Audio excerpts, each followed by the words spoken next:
तो दोस्तों स्वागत करते हैं आप सबका। तो आइए आप लोगों को आज लेकर के चलते हैं अमेरिका की एक यूनिवर्सिटी जिसका नाम है ओहायो स्टेट यूनिवर्सिटी, जो कि 1870 में बन करके तैयार हुई थी और आज उसको 151 साल हो गए हैं। तो वहाँ का एक स्टूडेंट जो कि एस्ट्रोनॉमी का है, जिसने एस्ट्रोनॉमी में पीएचडी भी की हुई है, जिसका नाम है जय सिन्हा, ने कुछ देखा कि कुछ जो स्टार्स थे उसमें कुछ अजीब तरह की हलचल हो रही थी और फिर इस हलचल से उन्होंने कुछ यूनिक तरह की इमेजिनेशन से कुछ यूनिक इंफॉर्मेशन गैदर की और फिर यूनिकॉर्न की खोज की। यूनिकॉर्न यानी कि एक ब्लैक होल, जो कि अभी तक का स्मॉलेस्ट ब्लैक होल भी माना जाता है। तो इसके बारे में इस वीडियो में और भी ज़्यादा चीज़ें डिस्कस करेंगे तथा ये भी बताएंगे कि ब्रह्मांड में और भी जो विशाल ब्लैक होल हैं वो कौन सा है, तथा आखिर ये साइंटिस्ट कैसे पता लगा लेते हैं कि यहाँ पर ये ब्लैक होल है और यहाँ पर ये प्लैनेट है, कैसे पता लगा लेते हैं। तो इन सब के बारे में इस वीडियो में complete step by step discuss करेंगे। तो जानने के लिए बने रहिए हमारे साथ। लेकिन उससे पहले अगर आप लोगों ने चैनल को सब्सक्राइब नहीं किया है तो जरूर कर लीजिए, क्योंकि आप लोग जानते हैं यहाँ पर नॉलेज वही जो कहीं नहीं, only space, so please to subscribe. तो आइए जानते हैं। तो देखिए, इन्होंने देखा कि कुछ जो स्टार्स हैं जो कि मोनोसेयस कॉन्स्टेलेशन में स्थित हैं, उसमें अजीब तरह की जो है एक हलचल हो रही थी और फिर इस पर उन्होंने स्टडी करने के बाद पता लगाया कि ये एक ब्लैक होल है और ये अभी तक का सबसे नियरेस्ट और स्मॉलेस्ट ब्लैक होल था। नियरेस्ट यानी कि अर्थ से लगभग ये 1500 लाइट ईयर की दूरी पर है।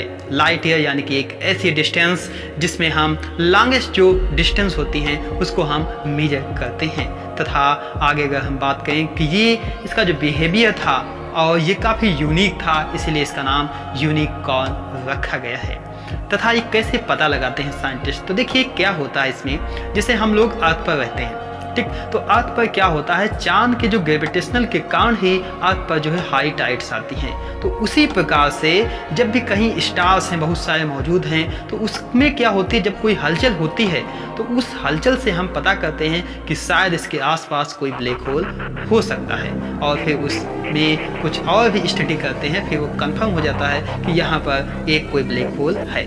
तथा अब आपके अंदर कुछ सवाल होंगे कि आखिर ये ब्लैक होल क्या होते हैं, कैसे बनते हैं। तो देखिए, ब्लैक होल यानी कि एक ऐसा ऑब्जेक्ट जिसके अंदर दुनिया की सारी चीज़ें समा जाती हैं और इससे लाइट भी बाहर नहीं आती है। और बात करें कि इसका जो ग्रेविटेशनल फील्ड होती है इसके अंदर, वो सबसे ज़्यादा होती है और इतनी ज़्यादा कि आप लोग जान चुके हैं कि ये किसी भी चीज़ को अपने अंदर से बाहर नहीं आने देता है।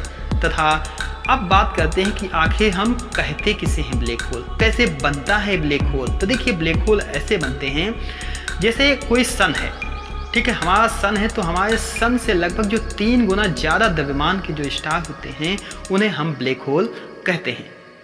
तथा ये बनता कैसे है। तो देखिए, सन क्या है, उसके अंदर जो एनर्जी प्रोड्यूस होती है वो प्रोड्यूस होती है उसके अंदर जो हाइड्रोजन और हीलियम 2 गैसें होती हैं उसकी वजह से।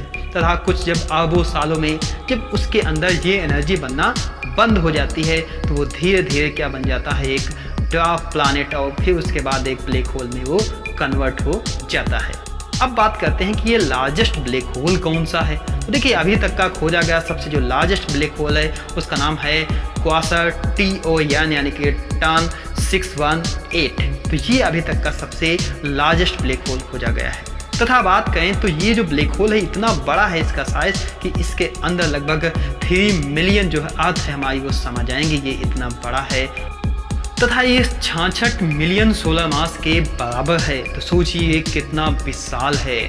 तथा ऐसी ही इंफॉर्मेटिव जानकारी जानने के लिए बने रहिए हमारे चैनल पर, सब्सक्राइब भी कर लेना। और फिर मिलते हैं अगले वीडियो में। कोई क्वेश्चन है तो कमेंट बॉक्स में पूछिए, डेफिनेटली उसका जवाब मिलेगा। मिलते हैं अगले वीडियो में, तब तक के लिए अपना ख्याल रखिए। नमस्कार, जय हिंद।